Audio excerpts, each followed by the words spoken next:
Et on va parler d'Europe et de la France également avec Line Rifaille. Bonjour Line. Bonjour Damien. On va s'intéresser ce matin avec vous à la flambée des prix de l'énergie et ses conséquences directes sur les entreprises en France et dans le reste de l'Europe, surtout l'industrie qui voit ses coûts exploser avec la hausse spectaculaire des prix de l'électricité et du gaz. Oui Damien, alors depuis plusieurs mois, déjà depuis le début de la guerre en Ukraine, on parle de cette flambée mondiale et notamment sur les marchés européens des prix du gaz et de l'électricité. Alors pour les ménages, cette hausse, elle est réelle, mais elle est relativement contenue, notamment en France où il y a ce qu'on appelle le bouclier tarifaire. Une hausse qui a été limitée à 4% cette année en France, qui devrait être limitée à 15% l'année prochaine, puisque le gouvernement prend à sa charge la différence et dit que s'il n'y avait pas eu ces mesures, ce bouclier tarifaire, on sera à une hausse de 120%.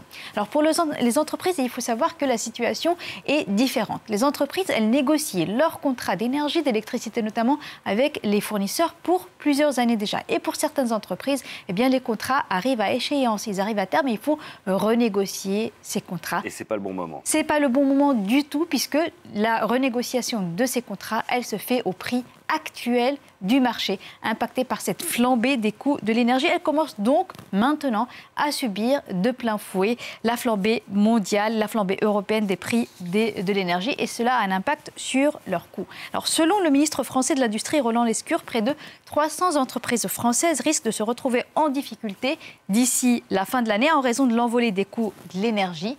Il s'agit d'entreprises très consommatrices d'électricité, des entreprises qui, selon le ministre, n'ont pas pu renégocier leurs contrats avec leurs fournisseurs d'électricité.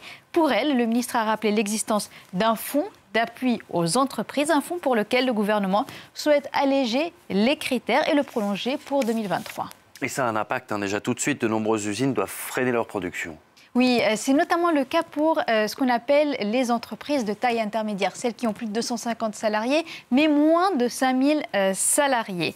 Alors, plus de la moitié d'entre elles pourraient réduire leur activité et une partie d'entre elles pourrait même carrément la stopper. Alors, quels sont les secteurs les plus concernés? Ce sont bien sûr les industries qui consomment le plus d'énergie. Parmi elles, il y a la sidérurgie, la métallurgie, la verrerie et également la production d'engrais. Ce sont des secteurs donc qui utilisent énormément d'énergie, d'électricité. On peut par exemple en France citer l'exemple de l'entreprise Duralex, entreprise mondialement connue, célèbre pour sa production de verre. Sa facture énergétique est passée, tenez-vous bien, de 2 millions d'euros l'an dernier à 13 millions d'euros cette année, selon les dires même du ministre français de l'Industrie.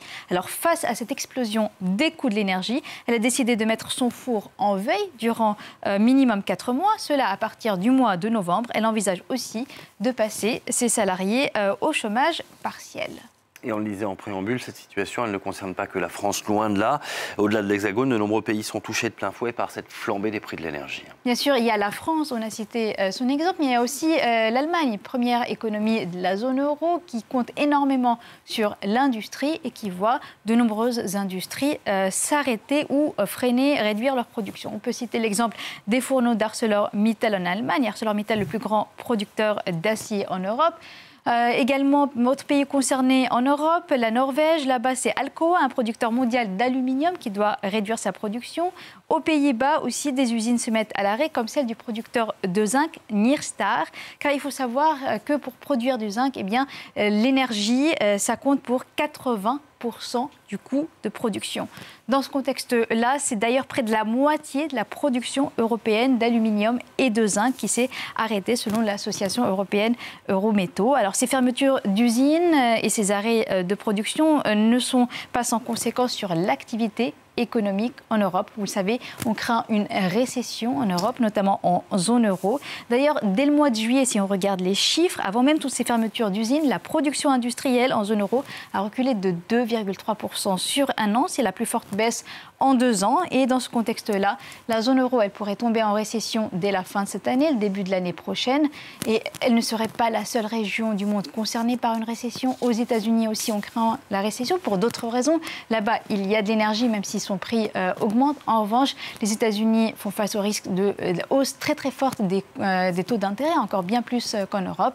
Et puis, autre pôle de l'économie mondiale confronté aussi au risque de ralentissement, voire de récession, c'est la Chine. Là-bas, les raisons sont différentes. Risque de crise immobilière et aussi les confinements.